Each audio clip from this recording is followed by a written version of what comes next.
mics.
All right, everybody.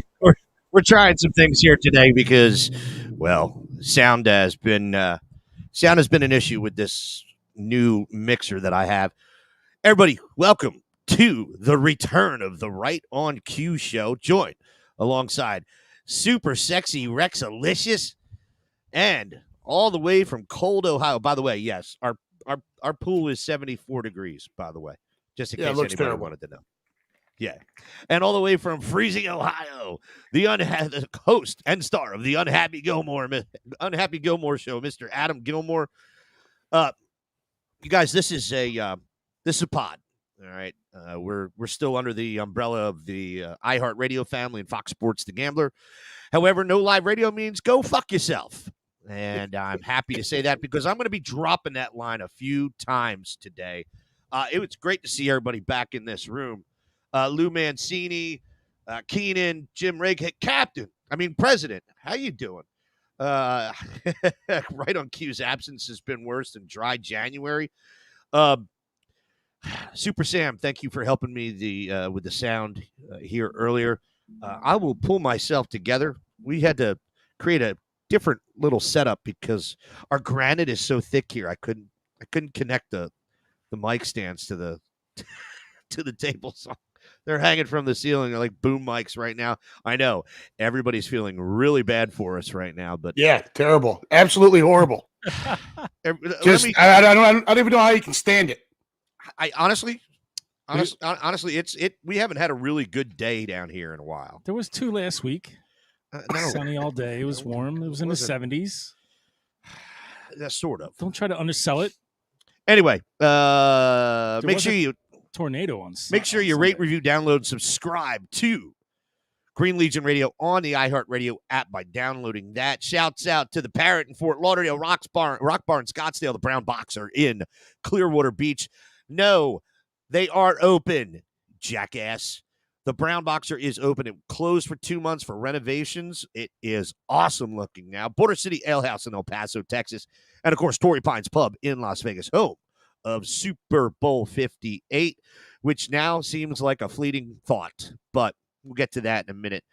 Show sponsored by Michelob Ultra, Bud Light Seltzer, Stateside Vodka, Stateside Bourbon, Diaz. And, of course, now Stateside Surfside, which will be served unlimited at our tailgate at Steinbrenner Field on Monday for the Bucks playoff game. Dave Bavuso State Farm, Greater Philadelphia Health Action, Bucks County Baseball Company, Premier Window Cleaning, We Hate Dirty Windows.com, the Ludlam Bar and Grill, formerly La Costa in Seattle, the beautiful ladies at Cheerleaders Gentlemen's Club, Echelon Health and Fitness in both Voorhees and Audubon, New Jersey, E&J Mobile Cigar Lounge, and John Marcini Estate and Wealth Council. You guys, this season has taken quite the toll. It's a disaster. Well, no.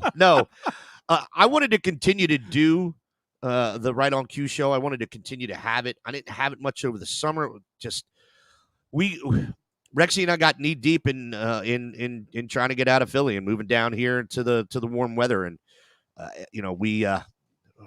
the shit that surmounted in July when we were getting ready for closing on August 1st, and then moving, 52 years of my life down here and starting football season, it just didn't happen. So I apologize for that, but we're back and we're gonna do it. Rexy and I are gonna do it all winter. As long as he wants to do it with me, he's got it. Yes, Keenan, it does suck to be me. Russ Taylor, good to see you. This is great, man. You guys are all back. I love this. So with the reinstitution of the Right on Cue show, there was I was looking for the right time, and it wasn't just to say, hey, we're back. But all right, let's just start this, all right, because there's no easy way to get into it, and so we all remember the firing of Chip Kelly, and then that awful press conference run by Jeffrey Lurie down at the NovaCare complex, where he said, and I quote, I'm sorry, I believe I'm quoting, we need more love in this building. There needs to be more love in this building. And apparently there was a lot of hatred among, different factions, if you will, different departments, analytics, general manager's office, wound up putting each other on opposite sides of the NovaCare complex. But so if you've been following this team for any length of time, and I don't want to say that I know everything because I don't, but you start to put two and two together. And then in 2019, all right, this is 2 years removed after that bullshit press conference where, we need more love in the building.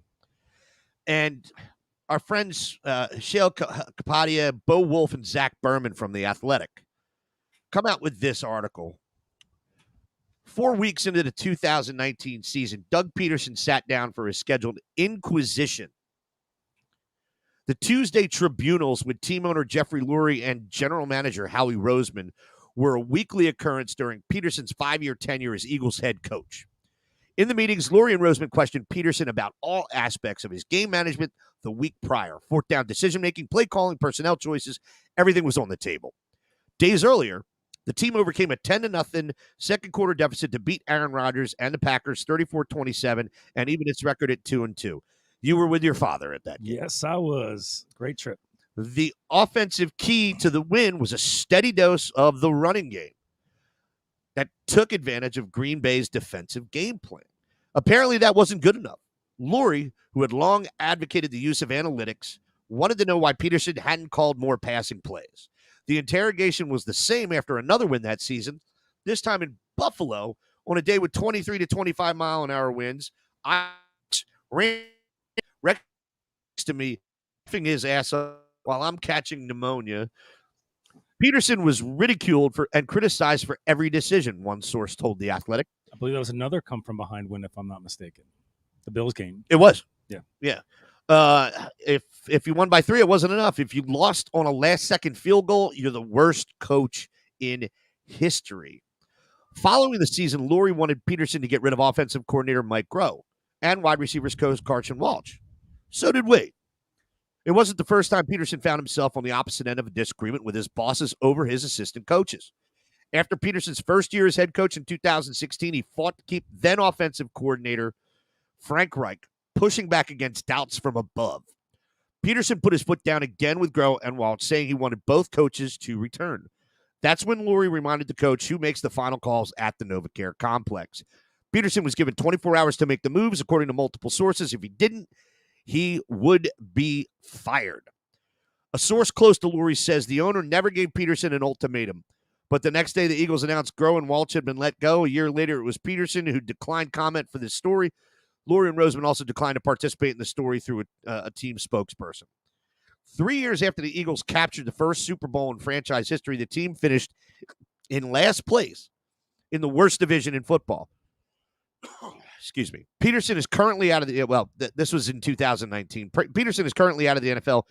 Former franchise quarterback Carson Wentz is in Indianapolis. Led the Rams to victory over the San Francisco 49ers the other day, right? Lurie is more in all aspects of football operations than ever before and has kept Roseman by his side to usher in a new era with head coach Nick Sirianni, the fourth head coach in the GM's tenure. Over the past 2 months, the Athletic spoke to current and former Eagles staffers representing a cross-section of departments and viewpoints about the inner workings of the franchise. They were granted anonymity to be allowed to speak freely about sensitive topics, describing an environment characterized by second-guessing, paranoia, and lack of transparency. Almost finished with this article, you guys, but you got to hear it. According to Lurie, Roseman's role is to foster a culture of collaboration between different departments, but the philosophical lockstep the Eagles emanated in the wake of their Super Bowl triumph was far from the truth. Tension simmered behind the scenes among different factions of the football operations. Over the ensuing few years, the animosity festered to the point that certain departments were separated inside the building. The fact that Doug had the success he did with all the shit going on in the building, sometimes I look at our Super Bowl rings and I'm like, holy cow, I don't know how we did it. One source said. I'm going to let Rexy, think about this for a hot second. Unhappy. You got to weigh in on this because it's just Jay Vagnetti. Good to see you. It's damning to know that there seems to be only one person calling all the shots over there. And you know what? If you're the owner and you become public and say, I'm calling the shots, grab your nuts. Grab your nuts and we want to know. Because we want to know where to point the fucking finger when something goes wrong. Sorry, we're paying you. Right. Yeah, all the asses and seats go into your pocket. No disrespect. I have a lot of respect. No disrespect. No. Let's do Jeff Quinn, Echelon Health and Fitness, here with us. No disrespect on this one. I have a tremendous amount of respect for Jeffrey Lurie because he did turn this franchise around. This franchise is competitive almost every year, and that's an amazing thing to accomplish. At the same time, I want to know why every year we have to keep asking the same fucking question, why we aren't running the ball. Why is the defense on the field too long? Why don't we blitz a little bit more? Where's a fucking linebacker?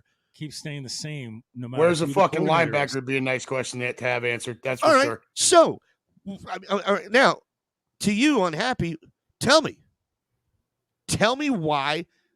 I mean, does this article, does everything that we have now seen and heard and argued amongst ourselves, I mean, can we finally say, all right, look, Mr. Lurie, it's you.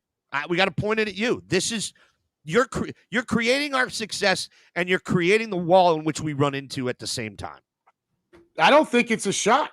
I think we were talking about this a couple of years ago. Even right here on this very show, we were talking about this. I think at the time it was like, who's really at fault for things coming downhill? Was it Jeff or was it Howie? And I think that question's definitely been answered. I mean, Howie, when you look at what he does with the salary cap, what he's done with the roster, albeit the fucking linebacker position sucks. But outside of that, look at all the talent on the roster that he's been able to collect. It's not a Howie Roseman problem. It appears to be very much a Jeff problem. I want to come back to that because I want to argue that point. I do. I'm not saying he's perfect. What I'm saying, it's much more a Jeff problem than it is a Howie problem. Howie taking it. What I want to say there is that he has a tremendous ability to find value and players that are going to be traded the next year. CJ but he's learned last year, but that I believe is a fundamental approach that's brought down by Jeffrey Lurie from a linebacker position and a safety position. They are not going to go out and spend any money. They're going to look for that team that wants to get rid of somebody in the last year of their contract, and that player wants to come to a team that has an actual chance of doing something. But the problem is that there is no possible way that anybody can actually fit into a system that quickly every single time. Now, CJGJ last year was a clear-cut example of one that did fill the role perfectly. I wanted to keep him. Did acclimate to the system. Did in every way what they had been hoping to do, and they went to the Super Bowl. Okay. Yep. Now you have Keith Byard. Kevin, what'd I say? Keith. Yeah, Byard. Kevin Byard. All right. How much of it is coaching? He hasn't done shit. How much of it is coaching? So can we go back to the how? Yeah, let's let Rexy weigh in on this. I think that it looks like Jeffrey Lurie is playing too much into the draft, and Howie Roseman, I think, is playing cleanup, trying to figure out how to patch the holes that we don't solve in the draft, and that's been going back for years. And then the guys that sometimes work out well, like Rasul Douglas, still in the league, still playing competitively, we let him go. So Rasul Douglas was dog shit while he was here. He was pretty bad. All right. So I'll follow up. I'll follow up with what Rexy just said, because this is pretty amazing too.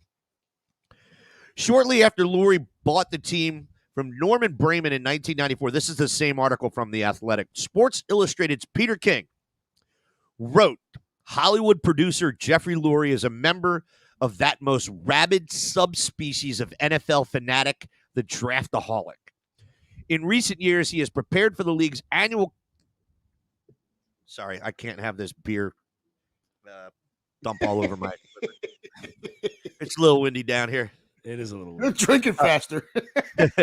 In recent years, he has prepared for the league's annual college draft by holding up in the media room above the garage of his Beverly Hills home and watching tapes of the blue-gray game, the Japan Bowl, the Senior Bowl, and every bowl he could figure out. Lurie would have them all on his big screen surround sound TV. The passion remains strong.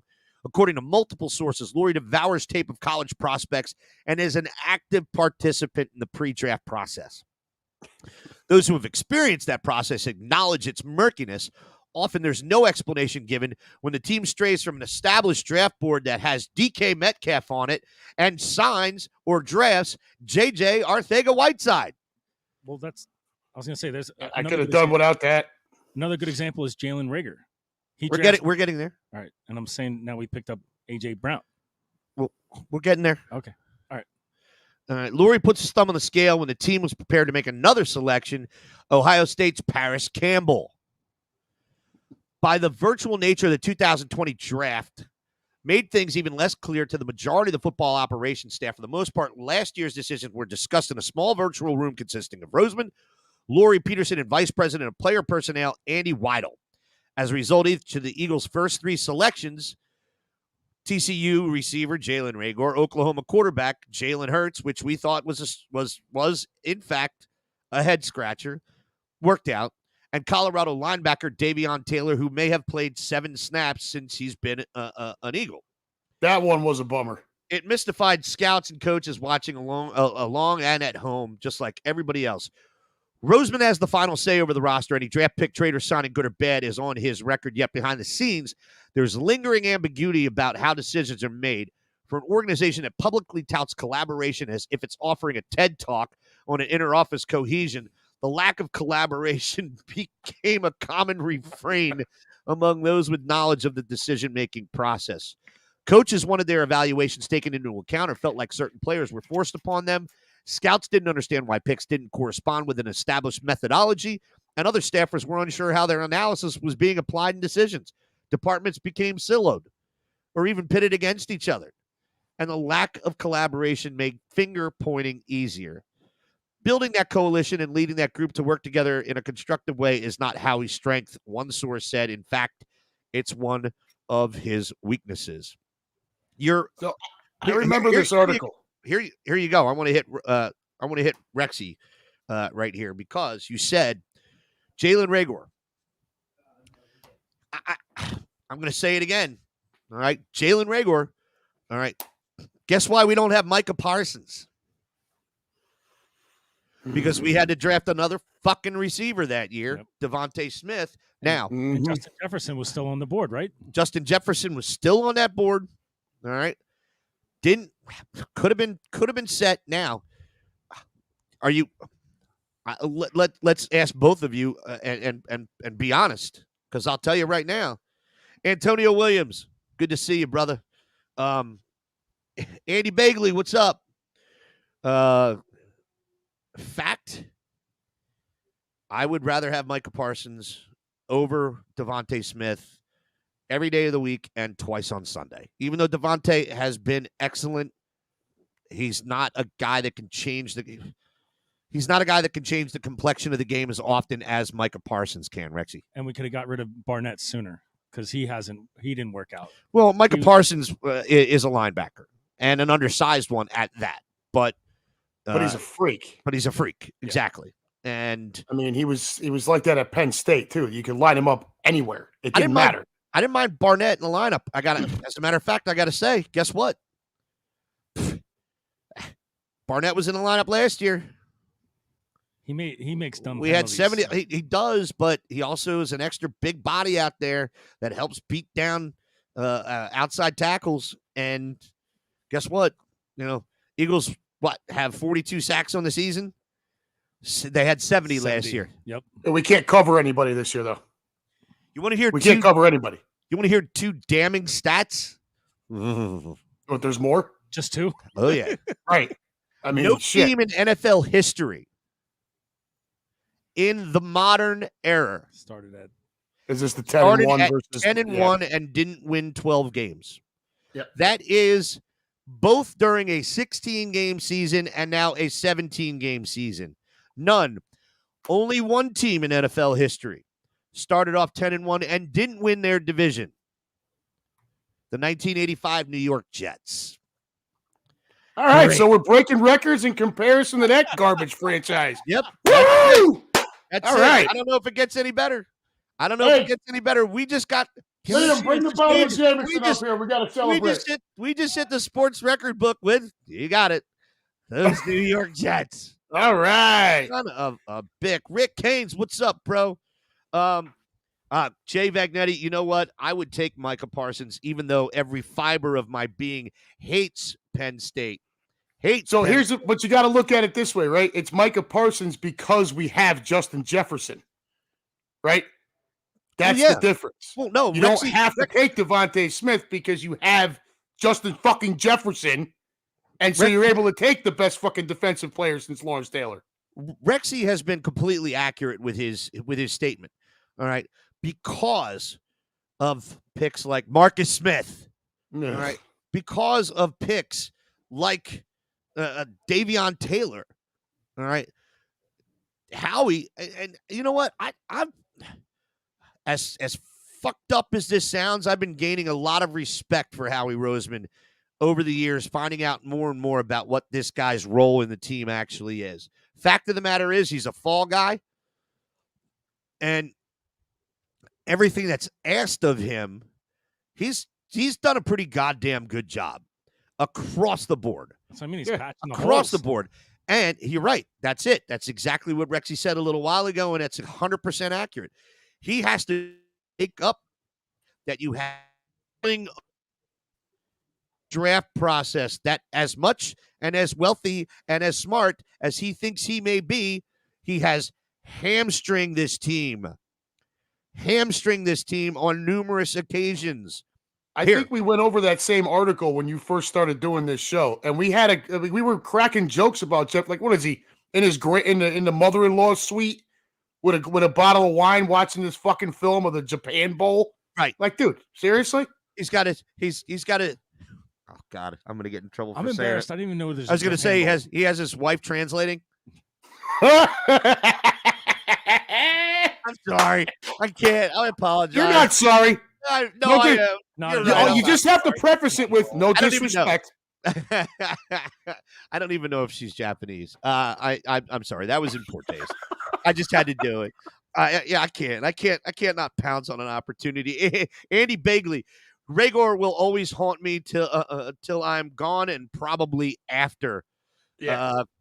You guys, I Lou Mancini, Mark Sanchez. Oi. And Tim think Tebow. about it. Ready for this? Ready for this?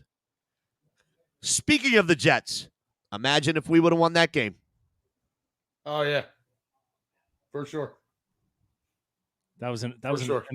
that was when we like all of our cracks were like revealed. Ugh. Ugh. You guys, I mean, you could see it a little earlier than that. Even the Tampa Bay game, the offense just never really. They were scoring points and stuff, but it just never looked like they were just going to go out and just put it on somebody at any given point. It never happened. this team this year, you guys, I do. I want to take a very quick break. We got a lot of people in the room. Don't go anywhere. We're not even unhappy. Did that sound like shit when I was playing music? Is that what you were telling me? We couldn't hear you at all. You couldn't hear the music. Couldn't hear the music. Yep. Oh. Still playing with his board over here. I am Figure still it out. playing. yeah. I Giggity, know what I giggity, did. giggity. All right. Is that what we're calling it nowadays? Yeah. You guys, let me see if I can get this right real quick. And I just hold on a second. Do it because we've been trying to get this thing right for a while. And I don't know if I can do it, but I'm going to try right now. Just a quick 2-minute break. We're not even going to go through the full song, even though if you like alt rock, you should definitely enjoy this little blast from the past. But Right on Cue Show, part of the Green Legion radio family, brought to you by friends at Cheerleaders Gentlemen's Club. We want to get another beer, another shot. Stick with us because we have more shit to get into. Trust me. And we'll be back right after this.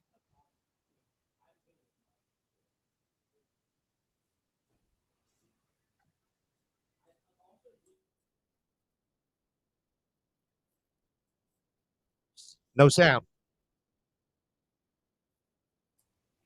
Yeah, no, I can only hear you. No music.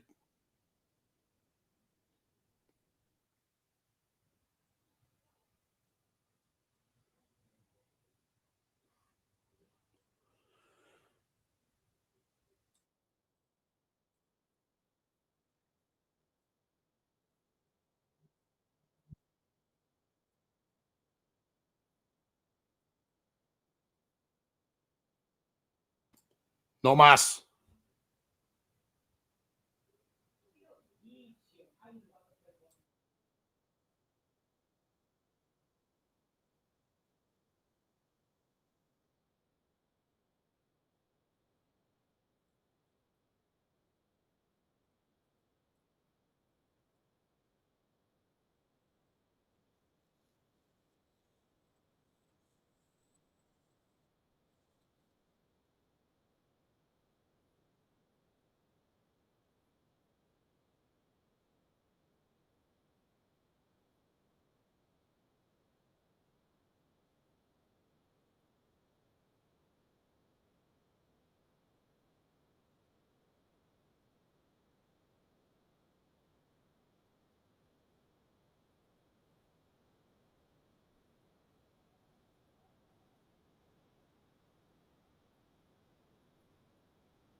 All right, you guys. We are back here on the Right on Cue show, part of the Green Legion radio family and the Fox Sports radio family. Broadcast right after the Villanova game on Monday.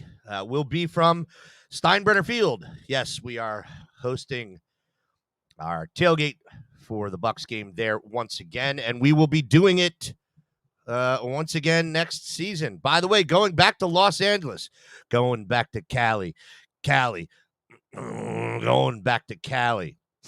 I don't think so. I would like to point out I was not offered a shot during the break.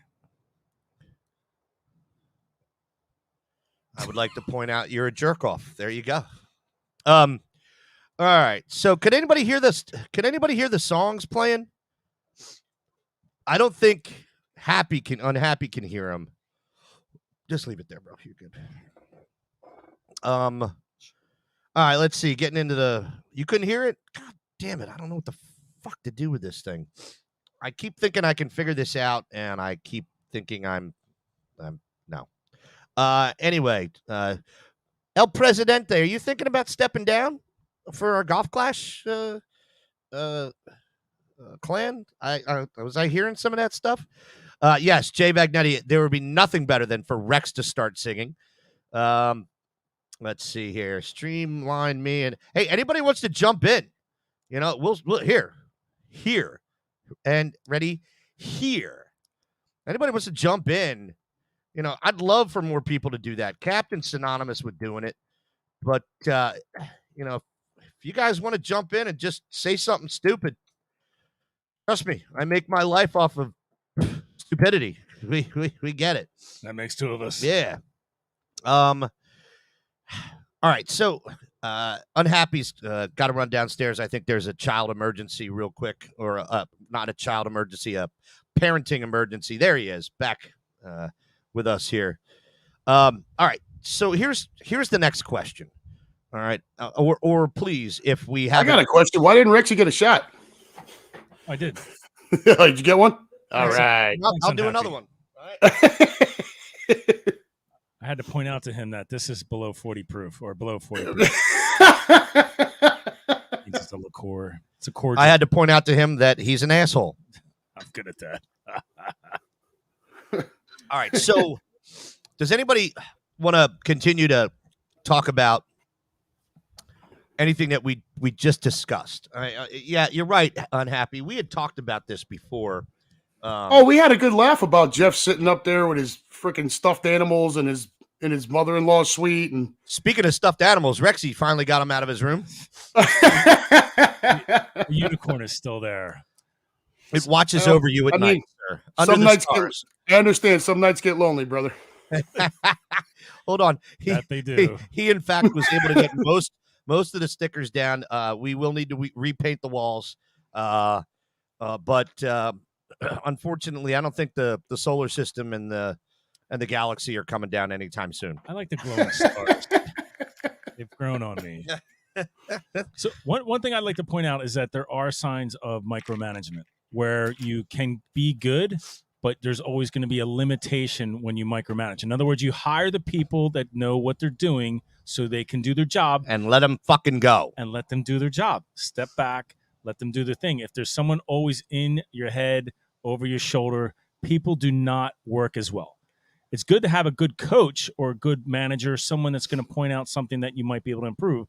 But if they're looking over everything you do, there's always going to be a limitation because people are not free to think. They're living in fear. Andrew Bagley, as far as we are aware, and according to the NFL Network today, A.J. Brown is a go. All hands on that earlier Monday night. Devontae Smith a go. Darius Slay is a go. What's that? Slay looks like a go. Slay's a go. Smith should be back fine, and it sounds like Hurts avoided anything serious with the finger. Yeah, so. He just he'll have that thing wrapped tightly, and but he'll be slinging. They're calling Hurts and Brown like a day-to-day, but they're going to play. I mean, it's the playoffs. They're going to be out there. I got to bring this up. Before I bring up the fact that this offense has gone completely stagnant under a different offensive coordinator, but still, according to most sources, an offense that's primarily run by the head coach. So we'll get into that in a second. Game plan created. I want to talk about a time we all loved, a time not so far in the past, where the Philadelphia Phillies win the first game of the World Series against the Houston Astros, and they come home after splitting that series and lay 5 monster fucking homers out of the park. Rhys Hoskins, a complete and utter Schwarbomb, a Bryce Harper that could not be stopped under any circumstances, and we were well on our way to winning a World Series. At the same time, the Eagles were 9-0. 9-0. And then they lost one. And then everything went down the fucking tubes. Actually, before they lost that game, the Phillies had already blown it. And then, hey, guess what? You know what? Awesome. Doesn't matter. We're coming back, okay? And I don't like this argument. May I say this, please? I don't like this argument. There's always next year. Guess what? Guess what? Now when you have short-term contracts. Excuse me. I'd like to point something out a little bit bigger. Okay. There's not always next year for everybody. That's actually and good. by that, I mean the fans. The fans. Okay? There are people that have given their lives to these teams. There are people that are holding on to their last breath, hoping that their dying fucking memory is a title. And I will be completely honest, man. I don't blame the Phillies team from 2 seasons ago, and I don't blame the Eagles team from last Super Bowl. I don't. I'll blame Arizona all fucking day. Arizona, you suck. I'm tired of it. I wonder why Bill Bidwell and Jeffrey Lurie don't just get in the ring and fucking duke this out, because there's some animosity. There's something going on there. We'll talk about that until I'm blue in the face. But I blame this Phillies team this year. Fuck Texas. Please. And it wouldn't matter. It wouldn't matter every time we go down there to play the Cowboys. We could have just said, fuck you and your Rangers. You lost to the Diamondbacks. And now this Philadelphia Eagles team, which, here we go. Here we go.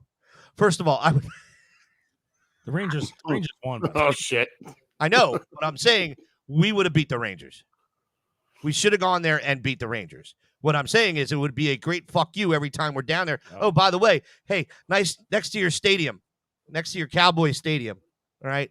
I'm saying it would have been a nice fuck you to every Dallas fan who is a Texas Rangers fan, which is predominantly like every Cowboys fan that's a Rangers fan, or Eagles that's a Phillies fan, Cowboys that's a Rangers fan. But, oh, God, you got me off track. I don't remember what I was going to say. Sorry. Fucking dick. Bidwell and no. Oh God. Oh, you're an asshat. No, you were like mid-sentence, then you started cracking up. Oh, yes. I would like to quote our vice president, our executive vice president, Stephanie Morgan. She calls me up on Monday. I'm fucking miserable. I had been on a 4-day bender. All right. Yeah. Good for me. That's it. God. He goes, honestly, I think we should give our playoff berth to the less fortunate. Or someone that deserved it, right?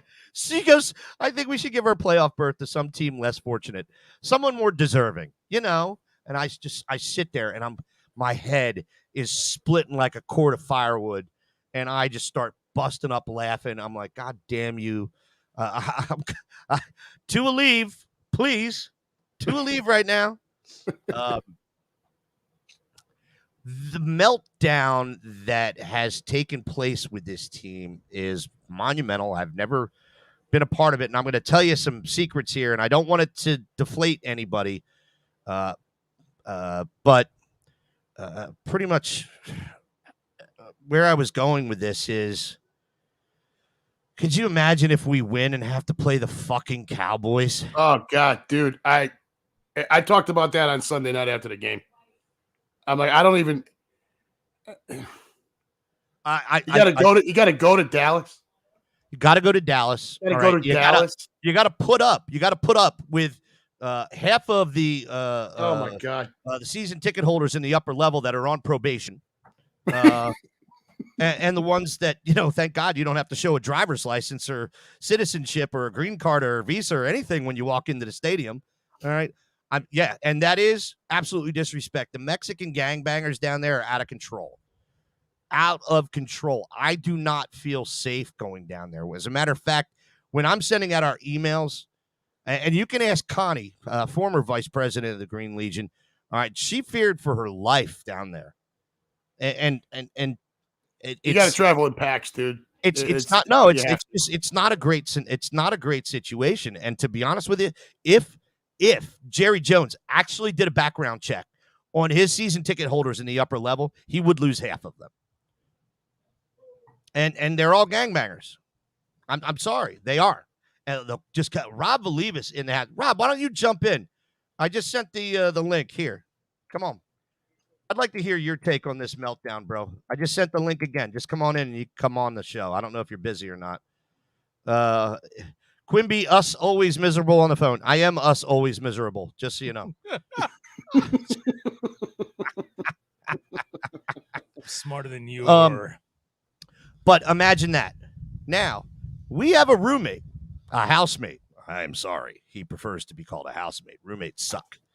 A housemate who actually has a positive take on this. He thinks Green Bay can beat Dallas. So this is something else we talked about. And he also thinks the Rams can beat the Lions. He expects the Rams to actually beat the Lions, in which case, if we win, we host a playoff game at home. Right. Could you imagine that? Could you imagine after all of this shit, this ridiculous whirlwind of a season without question? And hold on a second. Back to what you said earlier, unhappy. All right. Fact is, none of these victories were great victories. They were not. They were one of them, the Miami game. They were skating in. All right. It's been a series of mini heart attacks every fucking week. Well, every week. But you know what? Good teams find a way to win. It's true. And that's what we held on to all through that streak. I'll tell you this. I don't care how many points they won, but they beat Kansas City and Buffalo back to back. And right. Kansas City in Kansas City. In Kansas City. All right. Now, that was their Super Bowl. Let's be honest. Again. Yeah. Or their Super Bowl rematch. But fact, that is not easy to do. No. Not easy to do. And That's then a terrible place to go in as an opponent. And then their buttholes puckered up after the first quarter of the 49ers game. And you know what? I will tell you right now what I saw, and you guys can weigh in on this and give me a break because I've been talking my ass off. After that first quarter, when the defense just mauled the Niners and the offense went down and managed to put up 2 fucking field goals, the defense went, wow. Yep. Fuck you. Yep. That's if those are 2 touchdowns, and it's 14-0, you're now putting the game all on Brock Purdy. And we all know what happens there. But did anybody else, anybody in the room, anybody else see that? Did anybody see the defense just deflate? Like even 10 to nothing. It never knocked them off. Never knocked them off their game plan. And the defense literally, either that was the turning point in the season where the offense did not control the time of possession long enough to give the defense a break and they were completely gassed, or the defense just said, or somebody, and I don't want to suggest that I know anything, but it would be somebody like Fletcher Cox or somebody like Brandon Graham, two rookies, Slay, or two veterans, Slay, somebody that, is in that defensive huddle and they go, are you fucking kidding me? The offense just did this. And deflates. I think they've been saying that for years. But that wasn't the case last year. Offense running down the ball, scoring left and right. Record touchdowns for the Eagles last year. What's the problem under Carson Wentz also? Well, but I'm saying this particular situation, and I want you guys to weigh in because I want to try to get another microphone to fix the sound situation. You two talk. Put your phone down. Unhappy. One thing that I'd like to point out is that we talk about how the defense has been on the field too much each game. I'm thinking that we also need to consider how fatigued they might be just from being on the field too much each game all season. Yeah, where they're not only tired and beat up, but they're probably frustrated as hell. I agree. I think there's also something to be said for the way the schedule went, right? Coming out of the bye week, you're at Kansas City, who's also coming off a bye week, but they're home. And then we play 6 days later at home against Buffalo while they're on full rest. And then Frisco and Dallas are both on 10 days rest while we're on 7 for those two games. You're just gassed. I know they're gassed, but I still think that at some point the Philadelphia Eagles need to show some resilience, which they've shown, and heart, which I don't think they've shown any of either. That team has no heart. No heart. Pathetic. Rob just joined. I'm going to put Rob in the room here. I remember watching. Hey, Rob. Buenos dias. Oh, look, Rex is alive. That's good to see. Oh, look, I watched. I watched this show. Like you did a show like a week or two ago. I watched it. I know. I saw you. It's good. You know, all Rex does is he doesn't call you. He constantly sends you DMs on Instagram of emojis and videos, and he never picks up the phone. Never calls. That's all he does. You got a fucking call for me to pick it up. All right. I guess it's better than Quimby because he never calls. But if you do call Quimby, it's about a 30-second phone call and a bunch of one-word answers.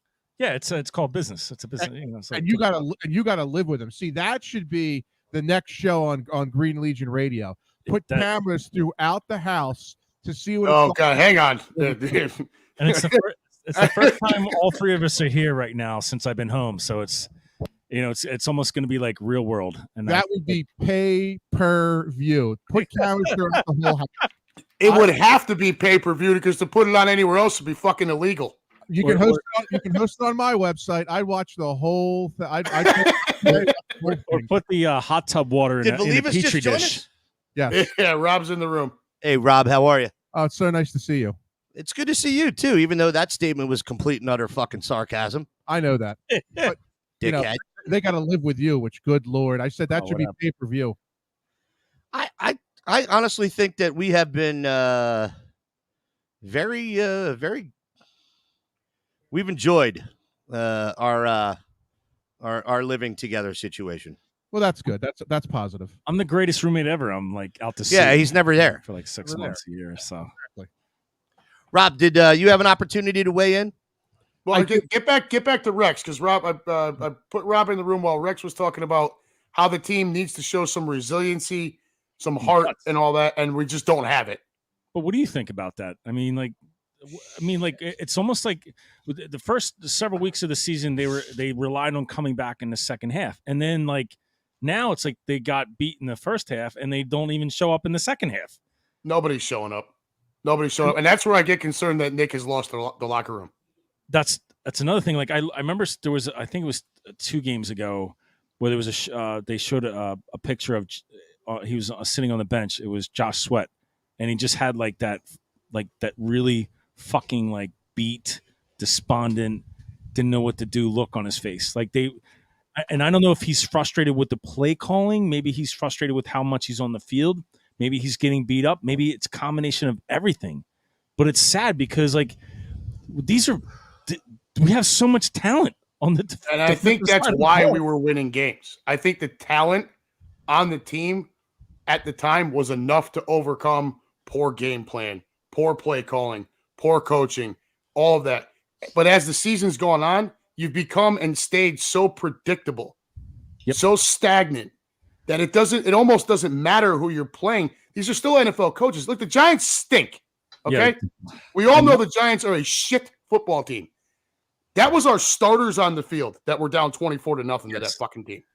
And that if that's not enough to tell you that there is no creativity, it's just a stagnant, stale, predictable game plan week in and week out. I don't know what else. I don't know what else there needs to see. Okay. So another thing I saw, Acho, who used to play linebacker here. He sent that tweet. I'm like, dude, you were fucking pathetic when you played. Your claim to fame is you went to a prom with a senior. All right. So I wasn't going there, but so he was actually breaking down how Hassan Reddick has been going into coverage. And it's just me. Hassan Reddick can't cover a fucking blanket. But let's talk. So not only that, but why are they trying to mix it up this late in the season with defensive schemes? And the guys are trying to relearn their position, and it's getting a team like the Giants who stink 30 and 40-yard plays against us because it doesn't matter. We have Hassan Reddick trying to figure out a new defensive scheme at the last game of the season. All that said, okay, A, you're right. B, reason, 1, Sean Desai. 2, Matt Patricia. All right. There's a reason that these guys have not been successful coordinators. The only time Matt Patricia was considered a successful coordinator was when he was listening to what Bill Belichick told him. But aside that, it doesn't matter. You shouldn't have to worry about losing to the Giants that have a terrible defense, even if they put up 24 fucking points in the last game of the season, which you have to win, which, by the way, by the way, all right, Rube said this on the post-game show. There was a point where the Commodes were up 10-7. 10-7. And, these guys know this. They're on the field, and they know this is happening. All right? If that's not enough to get you fired up, not a fucking thing is going to. Plus, it's all NFC East games. You're going to get fired up about these games if you're a player, regardless of your record. Hang on real quick, guys. That's why I say we usually going to split most of our NFC division games because we get so hyped up. Okay, once I say shut up, that means shut up.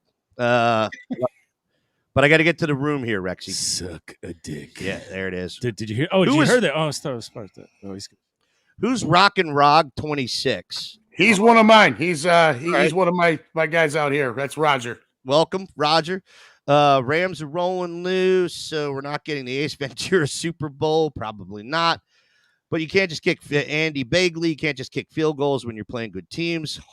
100%. Oh, Jim Rakovitz, no heart. Super Sam, I picture the Golden Girls. Yes, I'm the obnoxious one. Thank you. I like her next comment. Friends. Her next comment is Jimmy McGinty. You got to have heart. Can you elaborate? McGinty striking his chest with a roll of papers. Miles and miles of heart. Miles and miles of heart. Who's SF? Only problem, Sam, is Shane Falco ain't coming from his houseboat to rescue the fucking franchise. Please. I'd take Keanu Reeves over Marcus Mariota and Jalen Hurts at this point. Johnny Utah is the best. Johnny there it is, Utah. Keenan. Hold on a second, just in case anybody wants to know. Where are we going with this? What are you looking up now? No, I'm not looking up anything. I just saw Keenan say leadership, and I agree. And the reason I always agree. Yep. Leadership. It's true though. He's not wrong. Rob, question for you. The post-game press conference against the Arizona Cardinals had Brian Johnson and Nick Sirianni at separate times, but Brian Johnson was asked a question about schematics, of course, because, they suck. And Brian Johnson said this, and you can look up the tape and watch it. Well, my philosophy, sputtered sputtered when he said our, and whether or not, oh my God, I just fucked up and I'm not going to have a job ever again, or that was purposely done saying, okay, it's not me. It's not me. We have earlier in the show implicated and indicted Jeffrey Lurie as to the fundamental problems when management is involved, and especially when Leonardo comes and says hi. Come on out and say hi, Hey, Leo. sunshine. Come on, camera's right here.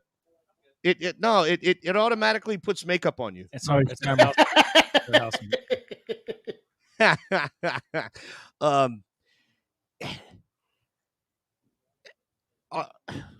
Every year we go, why didn't we run the ball?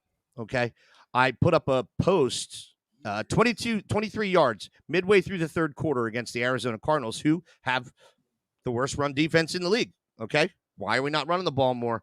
But aside that, okay, let's set aside for a hot second, because this is where it doesn't make sense. Suter, what's up, brother? I love you, man. This is what doesn't make any sense to me. And please, in the room, tell us what you think. I don't get it. If last year you have a pretty dynamic offense, which they did, and I don't want to say that DeAndre Swift was an upgrade to Miles Sanders. I'll say it's a lateral move. I think, at the very least, he's just as good, maybe a smidge better, maybe a smidge worse. All right. But a lateral move. You get an absolute. Sanders was a better receiver. Swift is better running north and south. Sanders is not a better receiver. Yep. Swift is a better receiver. Anyway, that's why you don't talk when I'm in this, because, But here we go. Answer this question for me. You have the same personnel on the field for the most part. All right.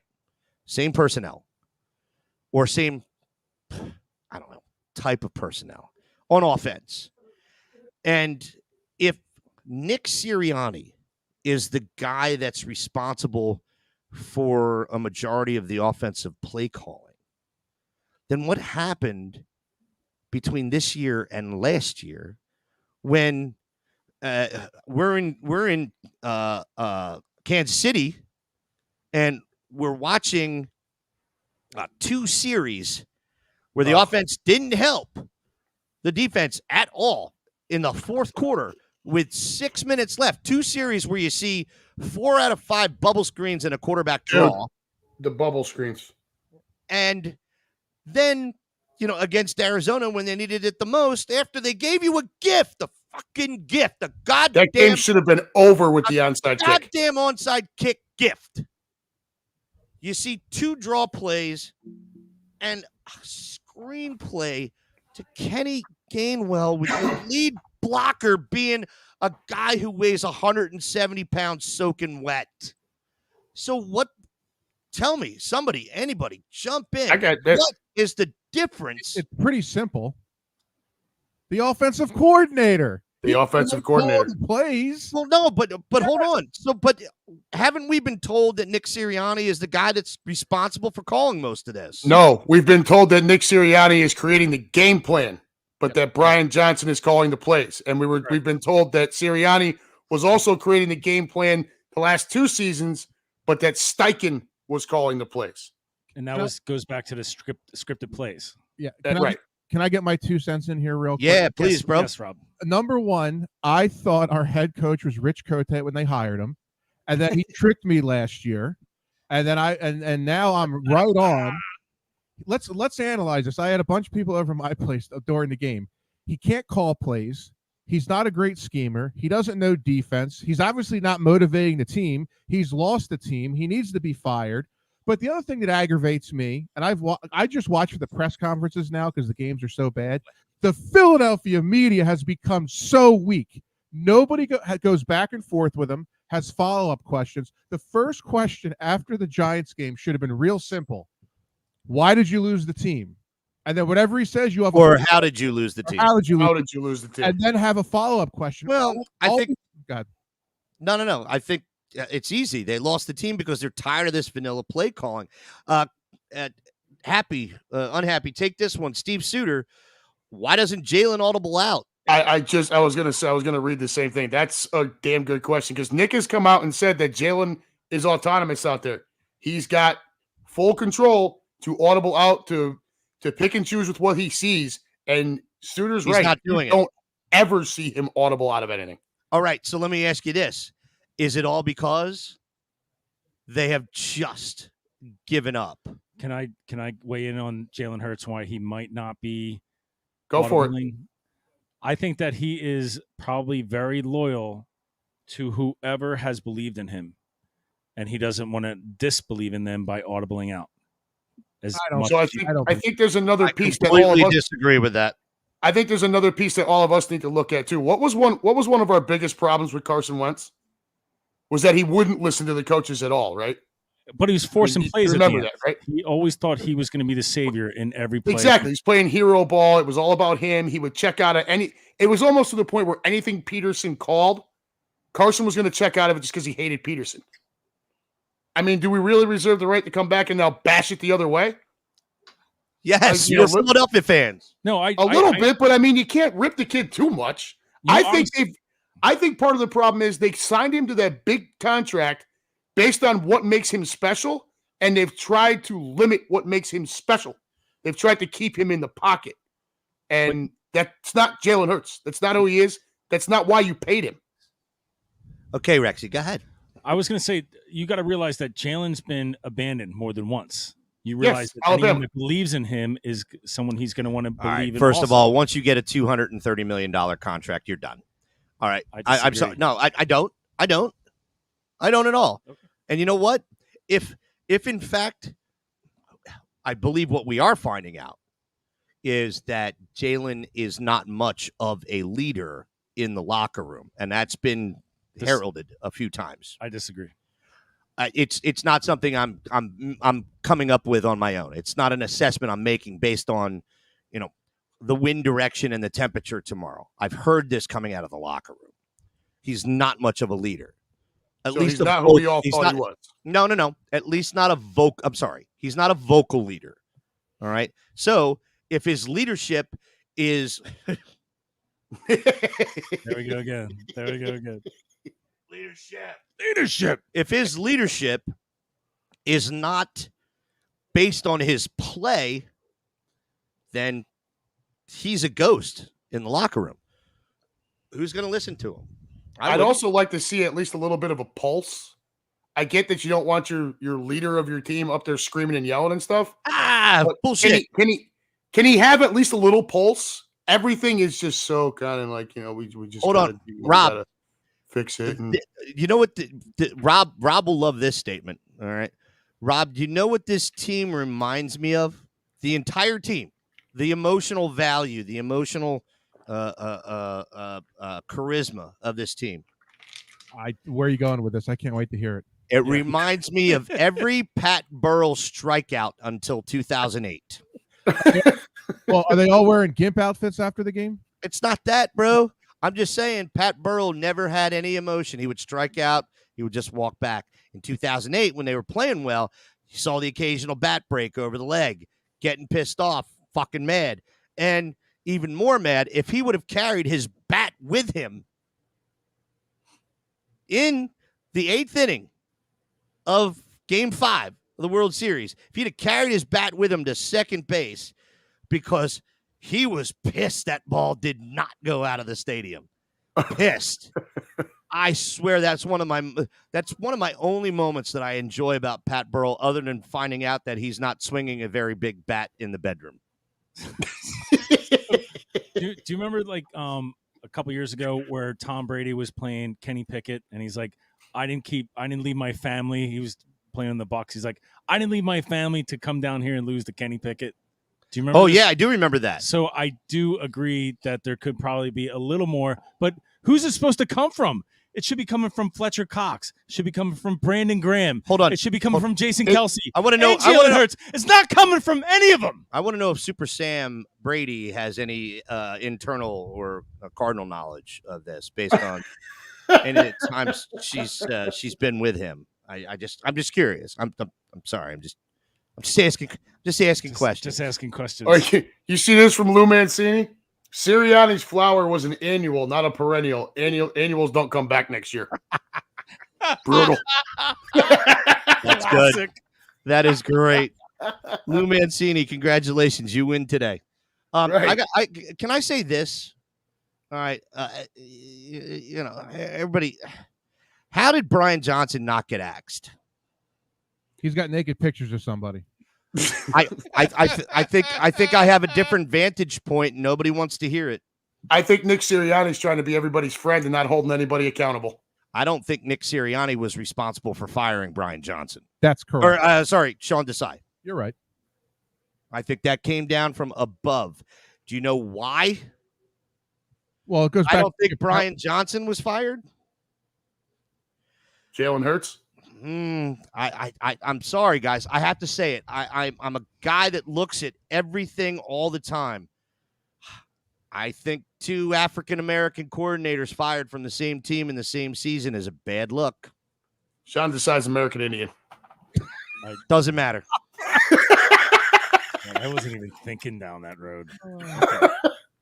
I think it's the relationship with Jalen Hurts. Then good. Demote him back to quarterbacks coach. Hey, look, a lot of us talk a lot about how certain coordinators cannot go past that point. They're meant to be coordinators. They're not going to be good head coaches. I think you can say the same thing about good position coaches that can't then turn around and be a coordinator. And Brian Johnson may be one of those guys. How about Deuce Staley and Bieniemy? It looks like they might be turning. Oh my out. God, Eric Bieniemy looked like he ate himself on the sideline the other day. Please don't tell me I love that.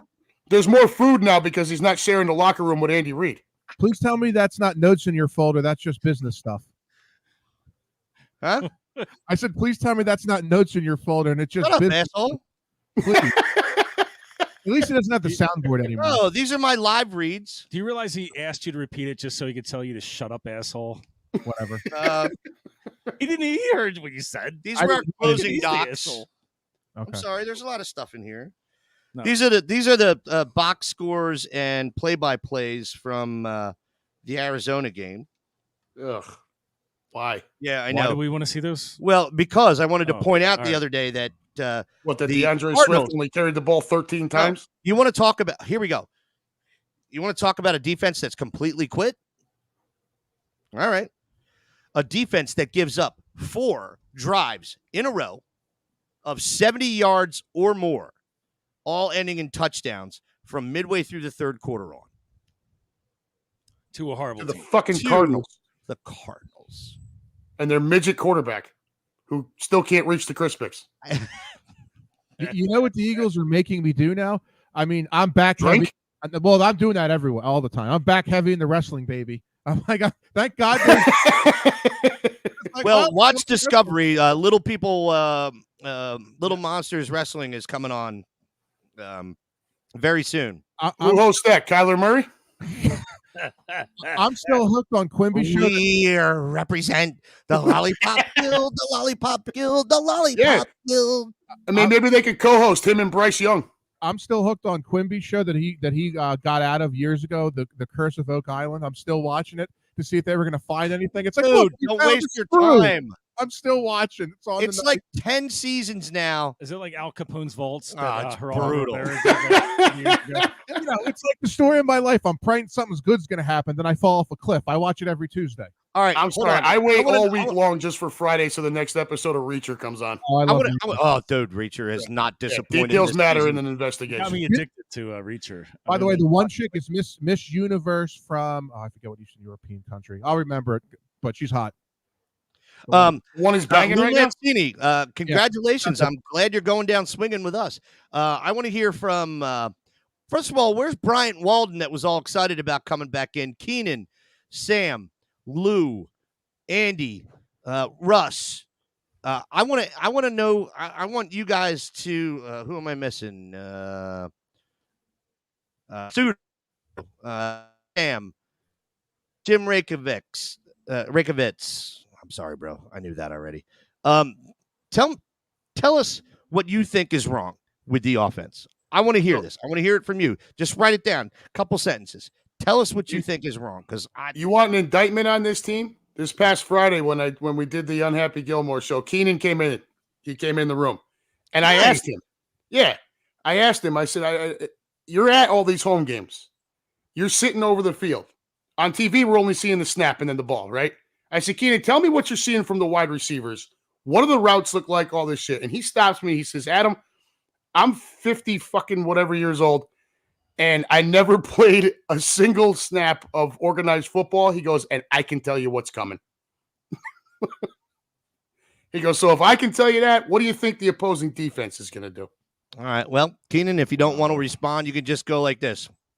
That is damage. What was that? Like a circus seal from Clerks. That's a major indictment right there. It is. It reminds me of that Kevin Cobb game. First of all, let's talk about Arizona again. Oh, fucking Kevin Cobb, dude. Why? No. Ready? Arizona continues to be a thorn in our side since the NFC Championship game in late January of 2009, when the Arizona Cardinals, after the Eagles' practice on the field, shipped it out, wet it considerably, didn't tell the Eagles, and when they came in for the first half of the game, were unprepared cleat-wise to do anything except give up 21-6, and it was absolutely you couldn't recover from that. Unrecoverable? Is that a word, Rob? Nah, maybe I shouldn't ask you. Funny, Jackie. That's the worst.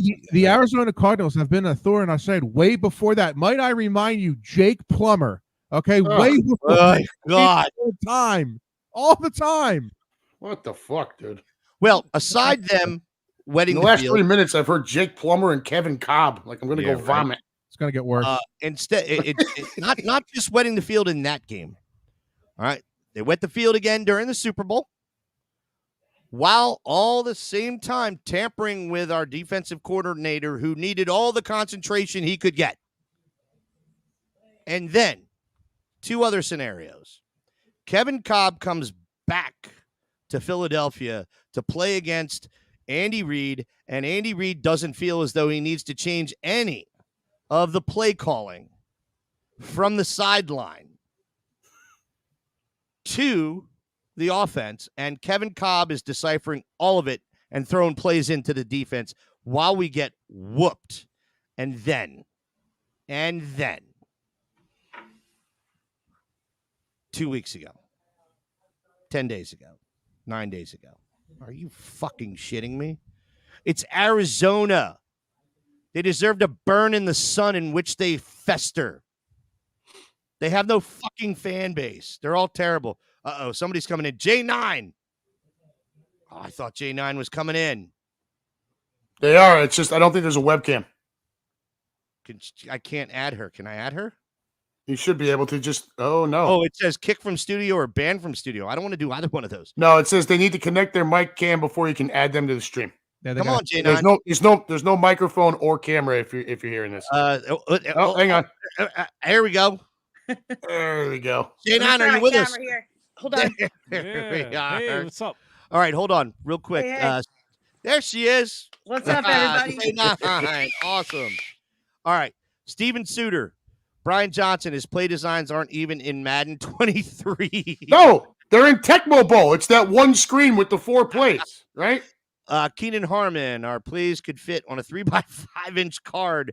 There's more motion on offense in the stands than on the fucking field. Super Sam, I watched the whole Bills-Fins game, and I'll tell you right now, who's short? Direct 5 users, passes, and art runs. Bills looked amazing, and they still fucked up twice. Sam, are you trying to compete with Rob for dyslexia here today? 3 times, by the way. Funny. 2 interceptions Love in you. the end zone. Adam fumble. is closer to 70 than 50. Hurts has Jim Rakovitz. Hurts has to have tells that have been picked up that have not been picked up by opponents. Right, like he's tipping his fastball, right? Yeah. Hold on. Little tip of the cap. I want to tell you guys this right now, and this is disturbing, and I don't mind because I'm sure everybody else is feeling the pinch. 21 seasons, and I want this to resonate. 21 seasons I have been doing this. 21 seasons I have run road trips for regular season games and playoff games. We have, as of today, Tuesday, Can we guess the number? 38 hours after 36 hours after we released our 34, whatever. Can Rob guess the Day and a number? half. Go ahead, Rob. Well, just because you're probably going to say something negative, I'm going to go 20. We have 30 people signed up for the tailgate and 1 travel package. Oh my God, you're kidding me. Let me say that again. We have 30 people signed up for our tailgate and 1 travel package. Okay. And now I'm going to say this because I've been waiting the entire show to say this, and then I want J9 to weigh in because I'm glad you're here. Nice to see you. Philadelphia Eagles, from the top of the organization, and that's all the way at the top, to the absolute bottom. This is what you've done. In this season, you have deflated almost everyone. Deflated almost everyone. And this is after starting out 10-1. Nobody believes in you. Everyone is pissed. Listen, hey, as far as I'm concerned, I've been Rob. as far Where are we going with this? the fire Howie tour. It's not Howie. I don't believe it's Howie at this point, honestly. But I gotta tell you this right now. And you know, COVID has crushed me, but you know we're coming back.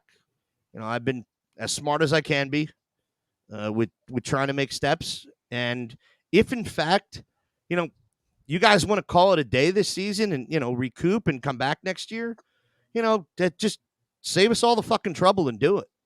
Because right now, I hate saying it, you aren't worth fucking supporting. You are not worth supporting. You have done nothing to show the most emotional, rabid, supportive fan base, well-traveled, thank you, Rexy, fan base in the fucking world that you deserve any support right now. You have given up, and I get it. Maybe there's a reason for you giving up. But guess what, man? I got to say it. I don't care if you're Jalen Hurts or on the practice squad. You don't fucking get to make that call. You don't get to make that call.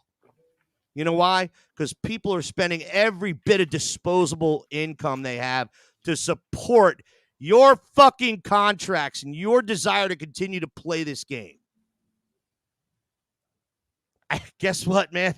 I'm going on vacation until the second week of May when your season's over. Do me a favor, if that's your fucking attitude and you can't say, all of you from top to bottom, pop, and that's pulling your head out of your collective ass, then do me a favor. Lose on Monday night, please. Please, just lose. Lose embarrassingly. Make your point across the fact that, you know, you guys who are getting paid more than anybody else on the field deserve to make the decisions over coaches. I get it. I don't think Brian Johnson should be there either. But, hey, Jalen, guess what? You get to make the call, right? You can change up. I would change every play. I don't know.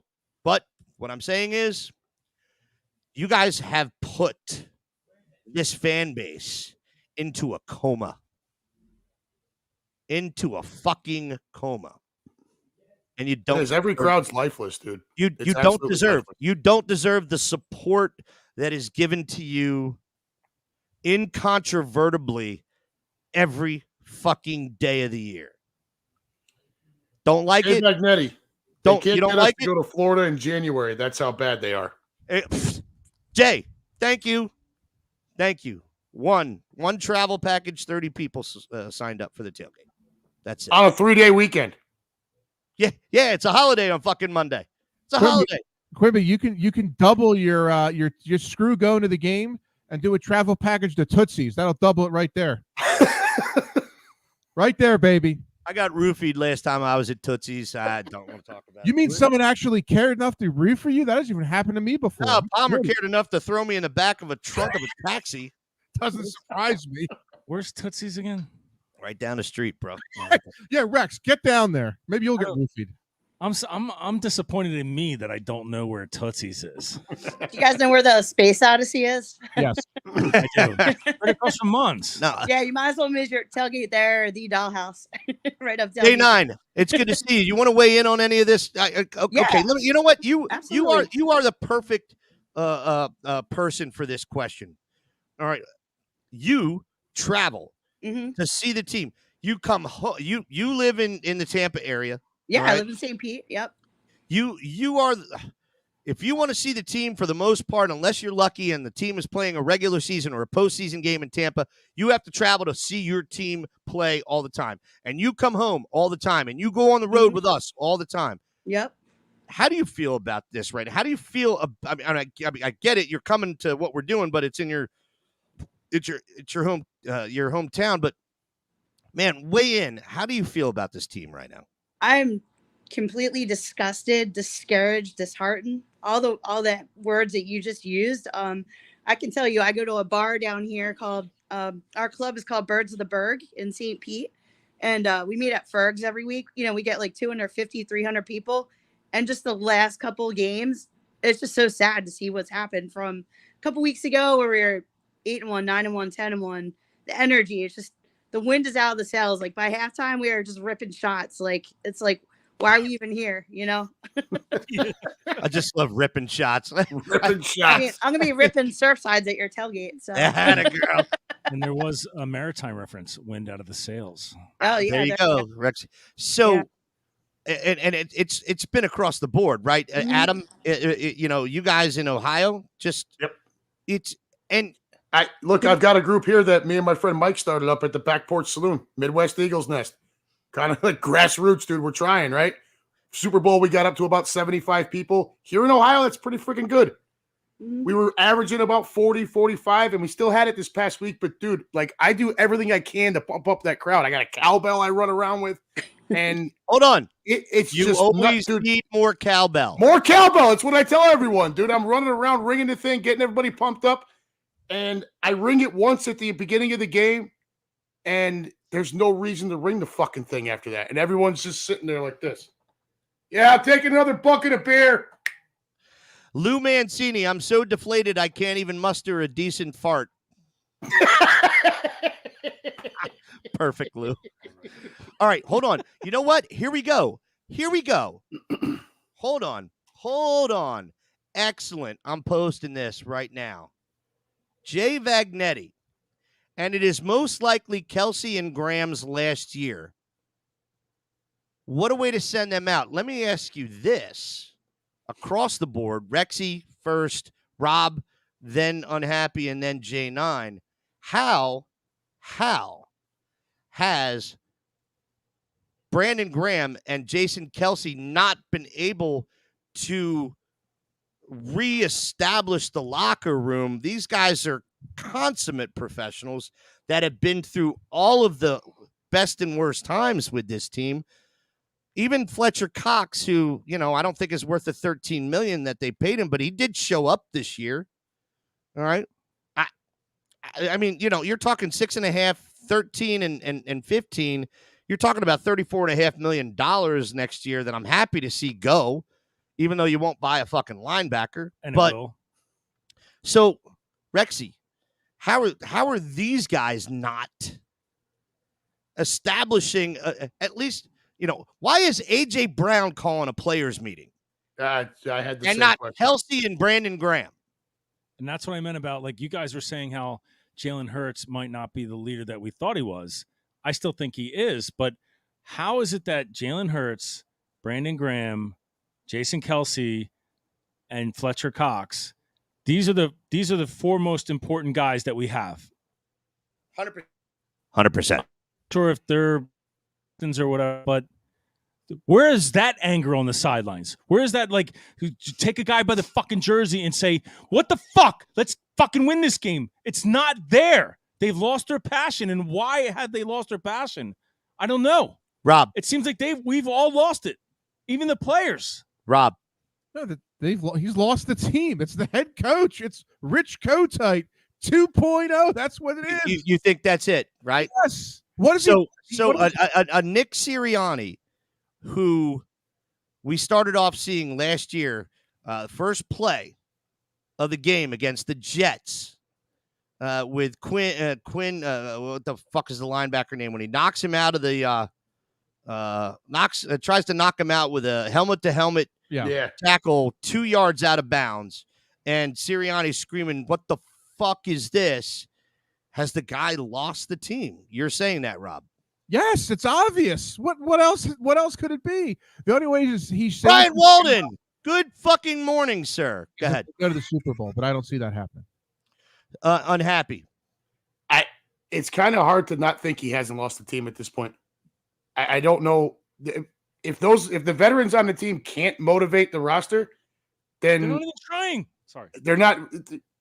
I don't know how you don't look right at the head coach, right, or at the quarterback. I think what's interesting about AJ Brown though is part of his message was we need to have this meeting to support the coaches. Now, where the fuck was that coming from? Wouldn't it be like to support each other? Can't we all rally together type of shit? We need to have this meeting to support the coaches. Rube said on post game, I don't like player only meetings, because that's when everybody airs their differences, and you find out that somebody has 10 differences to air, and you can't get over all of them. Well, that and I don't like anonymous posts. If you're gonna say something, fucking put your name on it and stand by it. Don't be a chicken shit. J9. Even though there she is. Yep. Sorry, you were muting yourself. That was great. Sorry. Yeah, there's a thunderstorm in the background here. I'm over in Naples for work, so sorry about that. No worries. Do you think Nick Sirianni's lost the team? Absolutely, he has. It just gets more obvious with his antics on and off the sidelines. And then I was really disappointed in him after that Kansas City game. You know, he's running off the field, yelling at the fans, and just come on, buddy. Like, I mean, you look at some of the greatest coaches of all time, whether you have Mike Ditka, well, that's probably not a good one, but like a Chuck Noll or a Buddy Ryan or no, not Buddy Ryan. No, Buddy Ryan. You know what I mean? Hold on, I get where you're going. I get where you're going, J9. Yeah, they're not going to antagonize the crowd, And by the way, the last couple post-game conferences with Nick Sirianni, he has changed his tune mightily. Yeah. Mightily. All right. Like a guy who is wondering whether or not he has a job. Rob, question for you. If they're 1 and out on Monday, is Nick Sirianni let go? He should be. I don't think he will. I would have fired him after the Giants game. I would have too. Yep. I would have had Jeffrey Lurie could have went down and coached the second half. I think he'd like to. Yeah, I thought they should have. I was really surprised. Like, I was on the wagon. Hey, fire him right after the game. That was a disgrace. Coming out 24-0 to the Giants. I mean, come on. Unhappy. The only way he gets fired is if he actually has lost the locker room. These are grown men, not college kids. If you lose that locker room, you're not getting it back, right? Yeah. That, or if we go to Tampa and get smoked. You go to Tampa and get beat like 31-10, he's got to. It sounds ridiculous. 3 straight playoff appearances, the Super Bowl, everything. But at that point, he's lost the room and you can't bring him back. I do have to point out, even though Rexy did point out that Baker Mayfield has career numbers this year. He's one of the best in the league right now. Okay. No one's talking about him because he's also 4,000 yards, 28 touchdowns, 10 interceptions. He's had a big second half. Okay. The Bucks put up 9 points against the Panthers in a must-win game in the last game of the season. First of all, if this team can't pick up blitzes, Tampa's going to have a goddamn field day. Well, I just got one question. Who the hell is going to cover Mike Evans and Chris Godwin? Yeah, good question. Good question. I mean, look what the Giants receivers were doing to us with Tyrod Taylor and Tommy fucking Shit Cutlets, whatever the fuck his name is up there. real quick to the room. Bryant Walden, we turned from sugar to shit. Bryant Walden, good to see you, brother. He was throwing that around a lot last week too. That's good right there. Jay Vagnetti, that is why my gummies have to lead me to believe Chad Ochocinco. They're playing possum. Yeah. Have you seen all that shit all over the internet, dude? Oh, yeah. Everyone is, we're laying in wake. We're playing possum. Give me a fucking Super Sam, Nick hasn't lost a team. They are defending him. Keenan Harmon, mutiny. Coming from the guy that, probably should be wearing an eye patch. Dar, my man. Steven Suter, Black Tuesday. I don't know what that means. Brian Walden, he's talking about Nick getting fired next Tuesday. Yeah, that's on Tuesday morning. Yeah. The fact they showed no heart is alarming. Vinny, which Vinny is this? That's Vinny from Birds of the Berg. He'll be at our tailgate. Vinny, appreciate you, bro. Keenan Harmon, one more time. Dar. Oh, the shots are kicking in over there. Oh yeah, I'm definitely fucked up. Well, thank God we've been doing this for an hour and a half and took one break. Do we? Let's take one more quick 2-minute break. You guys don't go anywhere. We come back. Final assessments and predictions, which should be really fucking fun. Let me see if I can get this. Are we just doing the Eagles game or are we doing the whole playoffs? We should do the whole playoffs. All right. I like that. Because the Eagles game should be quick. Yeah. It should be quick. Does anyone think they're going to win? Darren Moore, don't go anywhere. Nobody go anywhere, even if you can't hear this music, because I don't know why you can't hear this music. But we're going to try right now, real quick. The Right on Cue show, part of the Green Legion radio family, brought to you by our friends at Cheerleaders Gentlemen's Club. And we'll be back, hopefully after this. Nope.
All right, coming back here.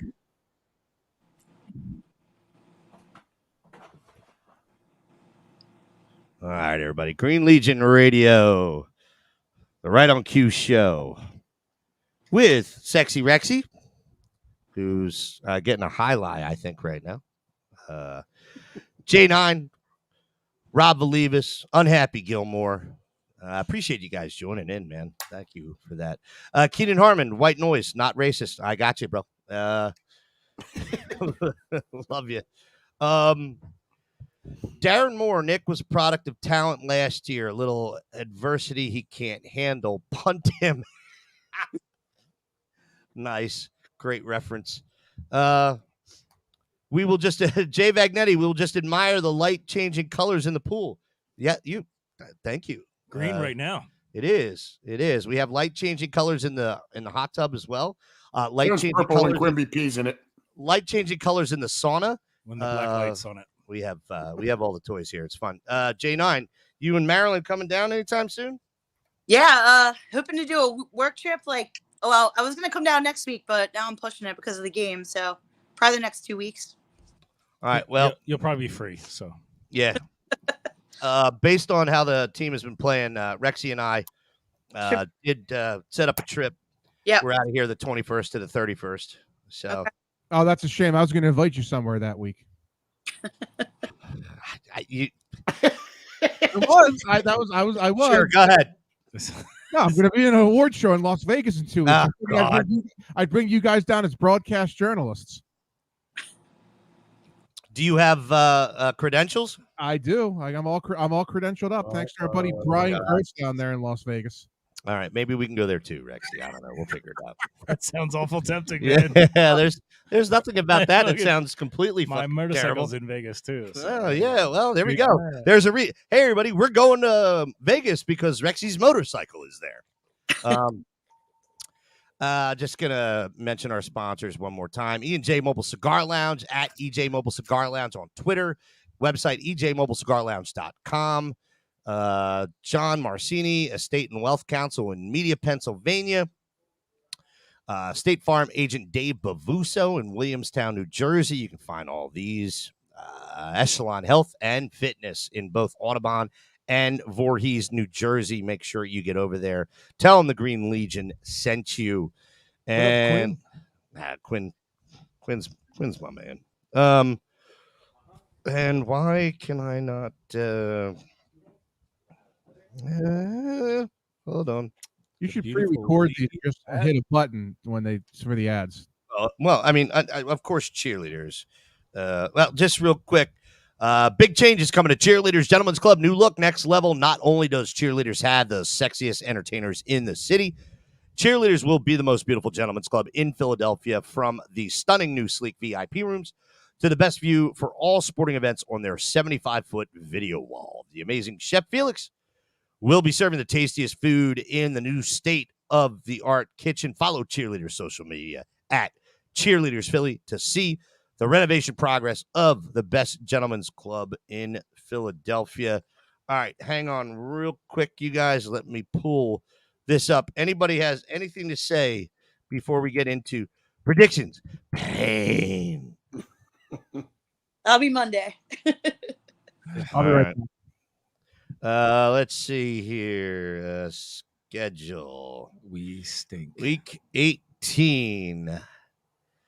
And what is upcoming? Where's the freaking matchups on NFL.com? So we have. Well, you don't want to search Week 18. Rams. Hold on. Thank you. Wild card. There we go. Thanks. Unhappy. Super wild card weekend.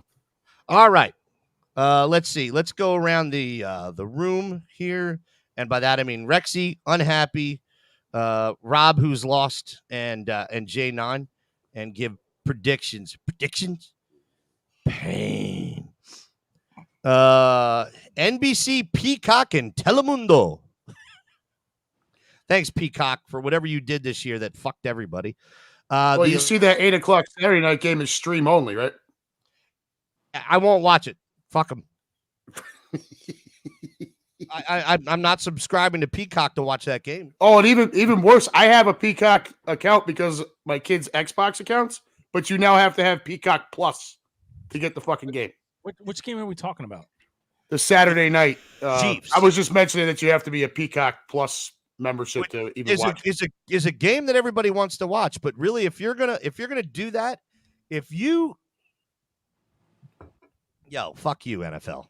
Hey, I mean, if you're a wrestling fan, you should have Peacock already. Then you'd have the WWE Network.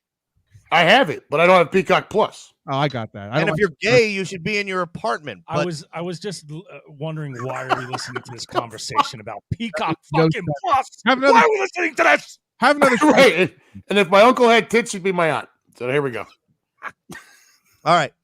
Rexy, do your shot. Quick, go. My proper pronouns are... Do a shot. Shut do up. Your shot. Go.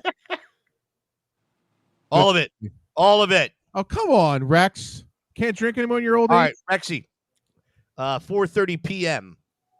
Saturday. 11-6 Browns at 10-7 Houston Texans, who won that division. How the fuck did they win that division? Anyway, go. Browns. Unhappy. Browns, and I like that matchup. And by the way, Houston won that division because they drafted the real quarterback, not the fucking midget. You mean not Sunshine? And they No. Carolina took Bryce Young. Houston. I'm talking about Jacksonville. Oh, fuck Jacksonville, had a dude. serious implosion, which makes me laugh because Shahid Khan hired Doug Peterson. I've got serious questions as to whether or not Sunshine's actually that good. Oh, well, obviously. They fired Rob. defensive staff. Too. Browns. I got the Browns. Browns. J9. Browns, wacko for Flacco. I'm going with Texans. All right. You like CJ Stroud that much? No, I just don't like any of you.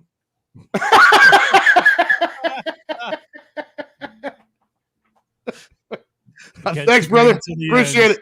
I'm A sorry. public service message from the Green Legion. No disrespect, but I fucking hate all of you. No Hi, disrespect. I'm Quimby. I run the Green Legion, and I hate all of my customers. Hold on. No, all these guys work for me except Rob and J9 and you. And No, you're right. I hate all of you. Yeah. So, He narrows down to employees or customers or friends.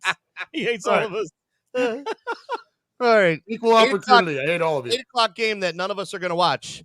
11-6 Dolphins at 11-6 Chiefs. Rexy. Chiefs. Unhappy. I don't think I'd watch this even if it wasn't streaming. And the weather forecast is -5. Sorry to our friends Lou and Really? Ashley, but I don't see the Dolphins getting out of there with a win. Kansas City's going to take that one. Rob. Chiefs. J9. Fins. Oh, Fins. Okay. got that Ow. finesse offense in the freezing cold. I think she did that just to confuse you because I you am thought she was going to confused. go choose. I don't and know you were what going to go else- Fins I because of didn't it. know what else to say. First of all, J9 knows better as far as me going Fins because I think Stephen Ross is one of the worst owners in the NFL and deserves absolutely 0. Chiefs. Okay. All right. Sunday. 10-7 Steelers squeaking in with Mason Rudolph against the 11-6 Bills. Rexy. Bills. Unhappy. Can I get on a soapbox here for a minute? Sure. Of course. Pittsburgh has had a negative point differential in 3 straight seasons and 4 of the last 5. They finished 9-8 or 8-8 in 5 of the last 6. The only outlier was the 12-4 season where they closed the year 3-4 after starting 9-0. We But actually saw their It's one of first the loss best when we were in coaches Punta Cana. the NFL. Yeah. Well, but I think they're a fucking joke. So I'm That's taking an Buffalo. impressive stat, by the way, or list of stats he just gave us. That is an impressive set of I statistics. think he hates his Steelers. That's So you're nice. going with the Bills? You're damn right. Rob. Bills. J9. Bills. Don't you do it! Don't you do it! There's absolutely no way with Watt out. They don't stand a chance. It's the Bills.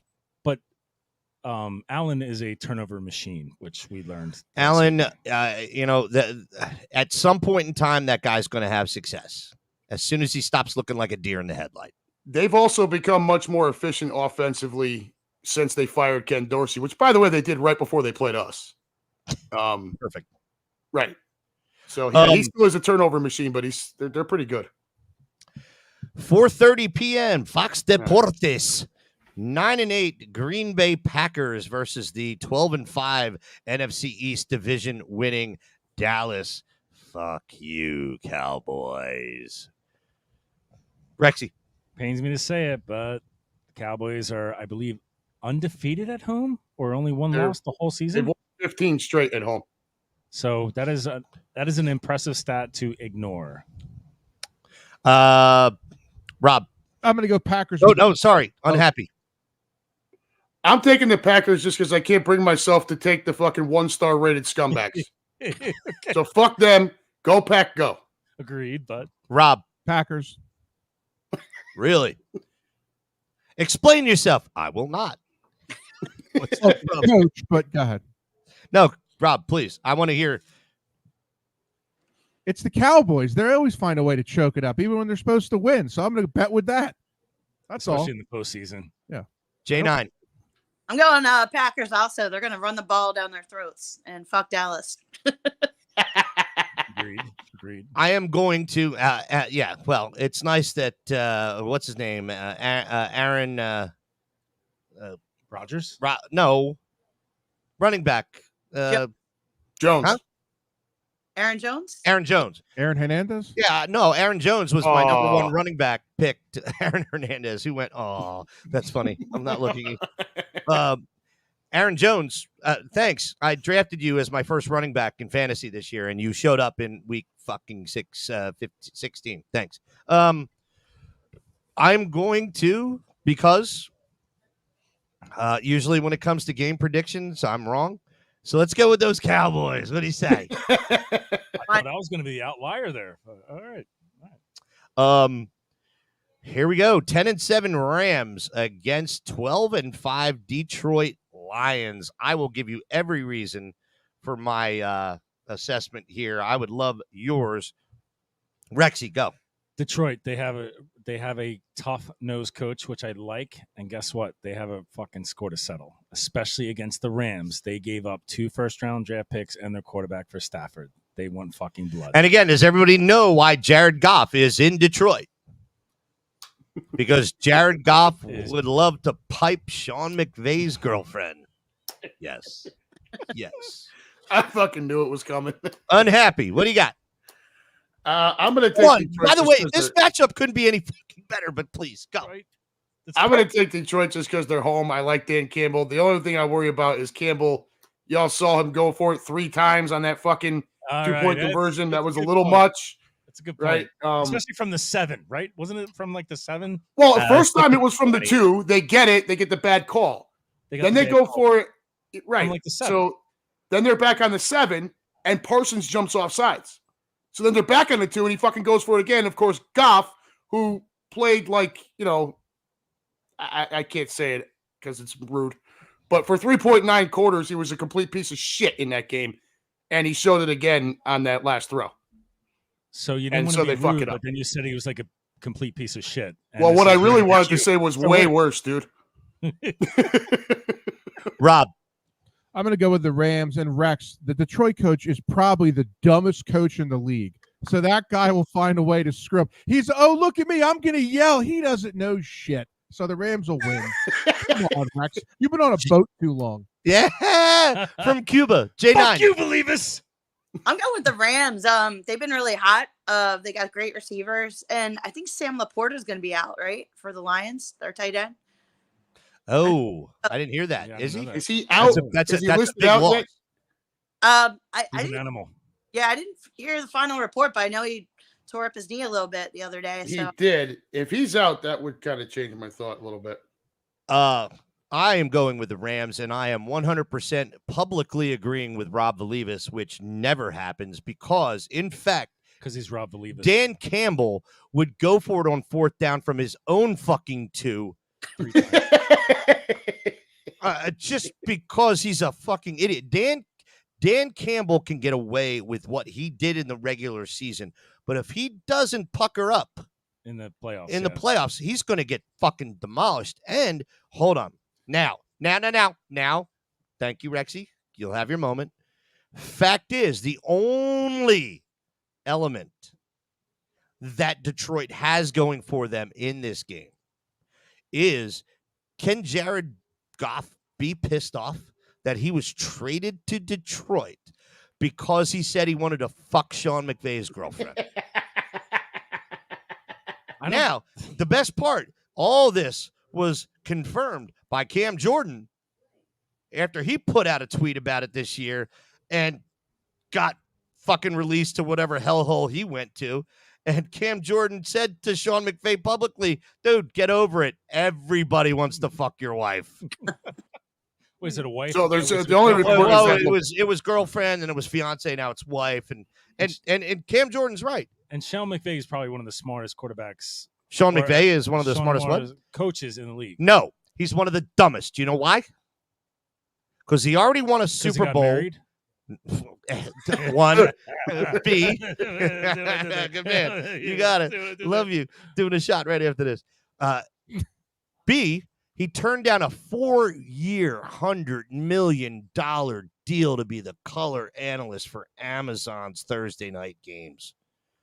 Also, he could make his $9 million a year and has not done shit since. Sorry. If you're a player or a coach or anybody and somebody says, I want to give you $16 million more a year than you're making right now over the next 4 years. Bye. Really enjoy coaching. Bye. Yes, this has been great, everyone. You guys, hey, hold on a second. It would have been real quick. It's like that person that wins fucking Powerball. Yeah, I'm going back into the office one more time. Yep.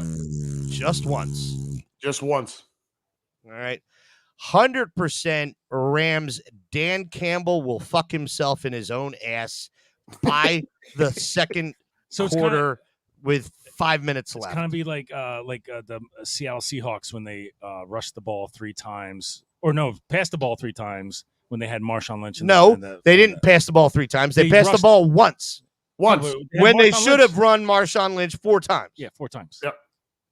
Kind of like, don't we have there's another team that has a north-south. There's another runner. radio team that has somebody a little bit more sober than you. Moving on to Monday night. You watch it, Gilmore. Here we go. 11-6 Philadelphia Eagles going in limping to the 9-8 NFC South winning Buccaneers. Rexy, keep it to 30 seconds. Buccaneers win 24-10. Unhappy. I hate to say it, at 21-13 Buccaneers. Rob. I hope I'm wrong, but I'm not giving a score. The Buccaneers, but I hope I'm wrong. But it's going to be just like Clubber Lang said. It's going to be nothing but pain. Prediction?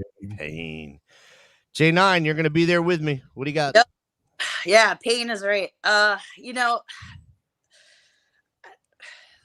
It's tough. It's so tough, but I gotta go Birds. I mean, the only reason why I'm going the game, not just because I live there, but it could be the last time we see Kelsey, BG, and Cox. So I'm hoping we win, but honorable mention to Lane Johnson in that mix too. Don't be surprised. Oh wow!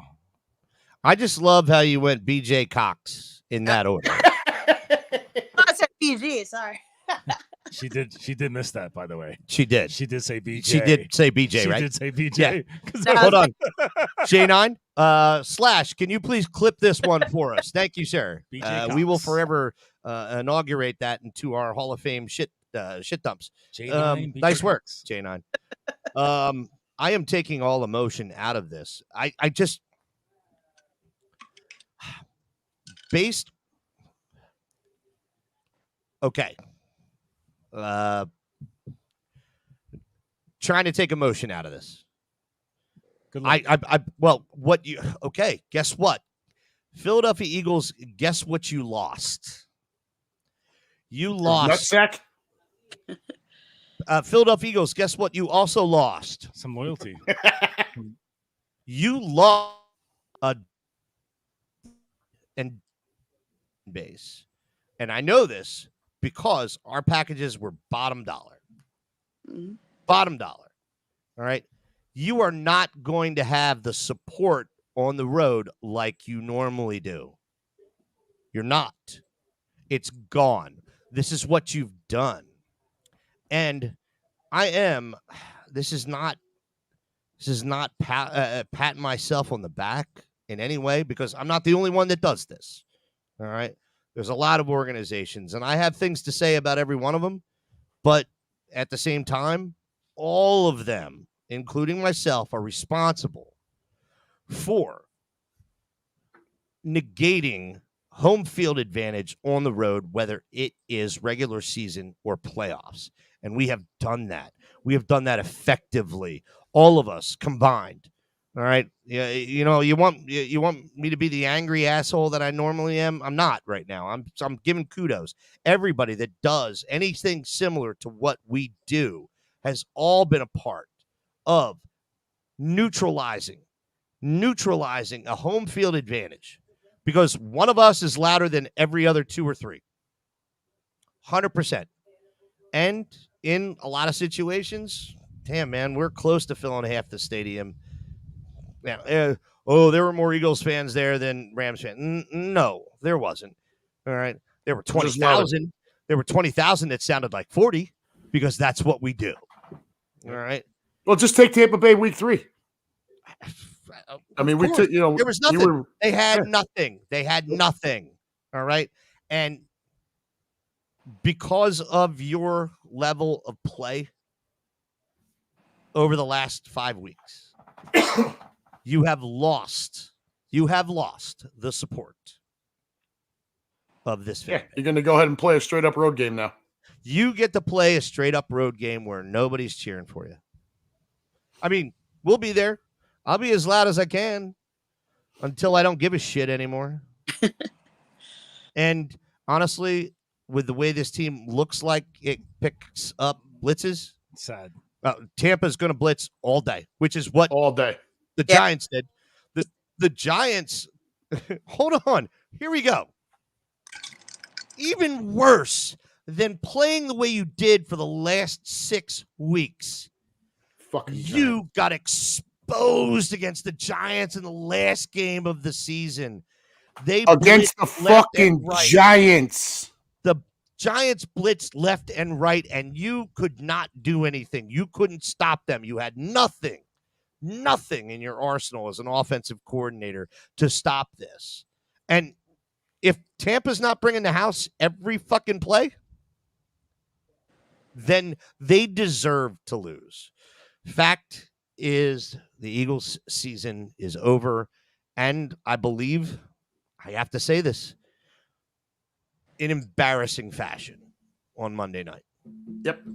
I believe somebody's going out with an injury, maybe 2, because you're not playing hard enough to play full speed, or you're trying to do too much. And there's a couple guys I think they're going to come back too early because...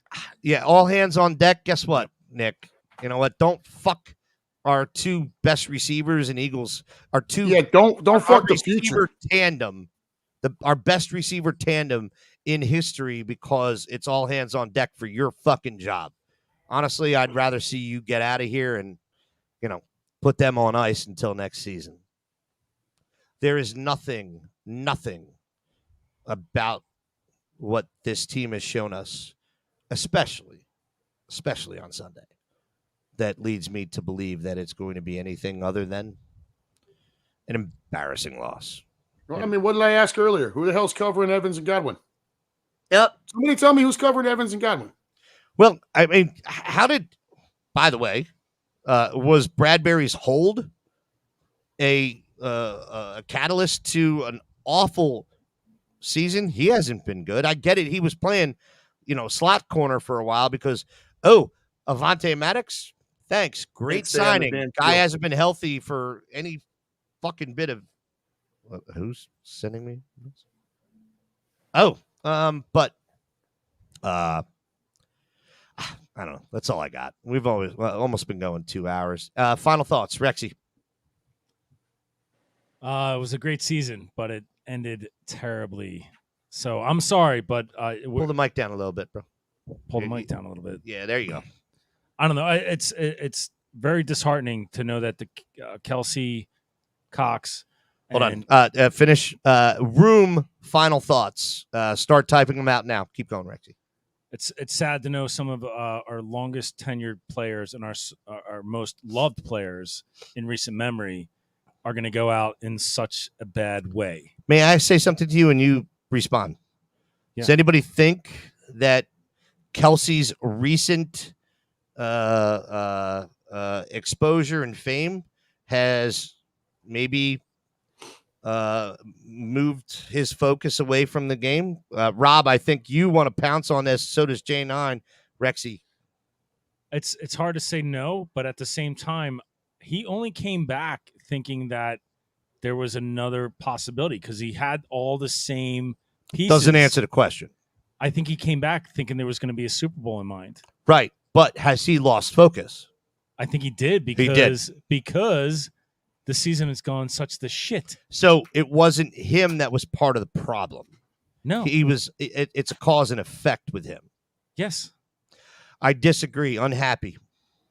I think Kelsey was. I mean, if you watch that documentary, you can see he had trouble making a decision to even come back this year. So as far as that goes, I don't think there was ever a doubt that this was it. Now, whether he's still fully engaged or not, the season going sideways like that with all the stuff he's got going on off the field, I think he was setting all that stuff up off the field because he knew this was it and that he wanted to be able to have all this shit when his playing career ended so he wasn't just sitting home driving his wife crazy. But as far as final thoughts, dude, the second half of the season's been freaking terrible. You know, if you were going to be this bad, I'd rather just come out from week 1 and be this bad. Don't give us false hope at 10-1. Exactly. And then go and shit the bed and show no heart. The coaching staff looks like a bunch of wet noodles. Like I'm done with it. Get knocked out on Monday night and let's move on. Rob. All I'll say is Rich Kotite. The only way he can turn into not being Rich Kotite is going to the Super Bowl. So I'll probably be pounding my martinis hard on Monday. And hopefully, I'd love to see him win. I just don't think it's going to happen. And hopefully he's fired on Tuesday. Or maybe we're all wrong. Like Chad Ochocinco, we're taking those good edibles, floating on the moon, and we're going to the Super Bowl because they're playing possum. Rob, what about Kelsey, though? Yeah. I think he lost focus after this shit show. I don't think he really cares anymore. That's just my perspective. J9. Yeah, I was really surprised Kelsey came back this year after seeing him at the Super Bowl, bawling his eyes out to his mama and then watching the documentary. But I've been watching his body language on the field this year. I've been, at a couple games, Tampa and LA in particular, like where I was sitting, you could see him he's not into it. And I think, we saw him on Amazon Prime. He was like the star of the show. And I think with this podcast, I think he's just lost focus and he's ready to retire. And I'm not blaming him for everything, but I'm disappointed. Like we were talking about earlier, why isn't he calling a players meeting? Why is it AJ Brown? So yeah, I'm disappointed, but it sucks to see them go out like this. And I mean, it's so bad that I want to watch a Flyers game now instead of an Eagles game.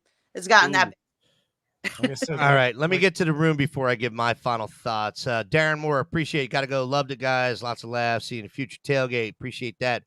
Bryant Walden, Bradbury, and Avante sucks. Samantha, no, that's silly. Bryant Walden, Rex is in the building. Russ Taylor, final thought. I think both Kelsey brothers retire the same year, and they try to go to Canton together. Interesting. There's no way that Travis Kelsey is retiring this year. No way. I'd appreciate it. Agree with Jay Bagnetti. Agree with unhappy about Kelsey. Russ Taylor, final thought. Samantha Brady will be in the calendar eventually. No más calendars.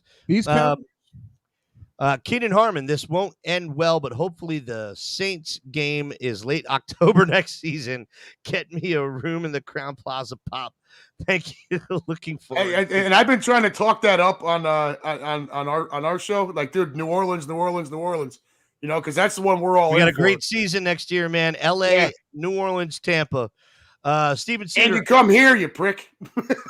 Hold on. Steven Suter, this is great. I'm a coach. You're not a coach. Perfect. Samantha, podcast has nothing to do with it. Brian Wallen, final thoughts. Baseball sucks. I love Brian. Whenever we want to talk about baseball, Brian fucking leaves the room until we come back. And He's obviously He'll put baseball sucks, then you won't hear from him until we start talking football again. no idea who that guy is. Obviously not. final thoughts. I think Super Sam Brady doesn't like us bad mouthing Nick because he's a fellow Italian. Guineas unite. I'm Italian. I don't like him anymore. You're sort of Italian, Yeah, dude. you're kind of Yeah, sort of. Okay, that's funny. Final thoughts, and I don't think anybody wants to hear this. Our offensive line is not as good as what you think it is. They're not playing angry. Lane Johnson is old, even though he's the only one playing with a bit of anger on this team. Cam Jurgens, big fan of his parents, big fan of beef Jurgens. Beth is a friend of the program, love her to death. Cam has not been able to stay healthy. Jason Kelsey is going to be gone next year. And that means you have a guy who has not been healthy in Cam Jurgens moving to the center position, which is his natural position. Landon Dickerson.